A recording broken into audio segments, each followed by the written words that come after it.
સાબરકાંઠા જિલ્લાના તલોદ ખાતે ભર બપોરે સર્વોદય સોસાયટીમાં બંધ મકાનના તાળા તોડી મકાનમાંથી રોકડ રકમ સહિત દાગીના ચોરી કરી ભાગતા બે રીઢાઓને પોલીસે રંગે હાથ ઝડપી પાડ્યા હતા। તાલોદ ખાતે તાજેતરમાં જ બપોરના સમયે ઘરફોડ ચોરીઓમાં એક પછી એક વધારો થતા અને તાલોદમાં છેલ્લા 3 દિવસથી ભર બપોરે અલગ અલગ વિસ્તારોમાંથી ઘરફોડ ચોરીઓના બનાવો વધતા તાલોદ પોલીસ પીએસઆઈ એમ.કે. ખાંટ દ્વારા અલગ અલગ ટીમો બનાવીને દિવસ દરમિયાન સઘન પેટ્રોલિંગ ચાલુ કરતા તે દરમિયાન પોલીસ કોન્સ્ટેબલ અમૃતભાઈ તથા પોલીસ કોન્સ્ટેબલ મહેશભાઈ ધર્મેશભાઈ પ્રવીણસિંહ આજે તાલોદ ખાતે આવેલ દરજીવાડી પાછળ સર્વોદય સોસાયટીમાં રહેતા સુરેશભાઈ નારાયણભાઈ પ્રજાપતિને ત્યાંથી ઘરમાંથી ચોરી કરીને મોટરસાયકલ ઉપર 2 શંકમદો નીકળતા પેટ્રોલિંગ કરી રહેલ પોલીસને શક જતા પૂછપરછ કરતા અને તેઓના ઠેલોમાં તપાસ કરતા ઠેલામાંથી રોકડ રકમ 4.5 લાખ તથા ચાંદીના દાગીના જેની કિંમત ₹3,000 અને સોનાની વીંટી જેની કિંમત ₹15,000 મળીને એક મોટર જેની કિંમત ₹32,000 મળીને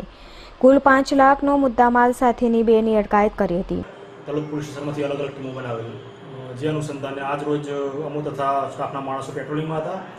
તે દરમિયાન 2 શકદારી સમો નજરે ચડતા તેમને ઊભા રાખીને પૂછપરછ કરેલ જેમના જોડેથી થેલામાંથી કુલ 4.5 લાખ જેટલી રોકડ રકમ, એક મોબાઈલ તેમજ વધુ તપાસ કરતા એક બાઇક કબજે કરેલ છે।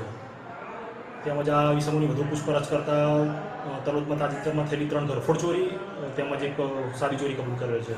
જ્યારે મકાન માલિક સુરેશભાઈ નારાયણભાઈ પ્રજાપતિની ફરિયાદના આધારે ગુનો નોંધી આગળની તપાસ હાથ ધરી હતી, જેમાં તલોદ ખાતે બપોરના સમયે થયેલ તાજેતરના ગુનાઓમાં 3 ઘરફોડ ચોરી તથા એક સાદી ચોરીની કબૂલાત કરી હતી। જ્યારે ચોરીના મુદ્દામાલ સાથે પકડાયેલા બંને ભાઈઓ જેમાં ઇમરાન ખાન દિલાવર ખાન, આલમ ખાન દિલાવર ખાન બંને રહે અમદાવાદ નજર પાર્ક સોસાયટી બંનેની તલોદ પોલીસે અટકાયત કરી હતી। જીલ રાવલ, વી ન્યૂઝ, પ્રાંતિજ, સાબરકાંઠા।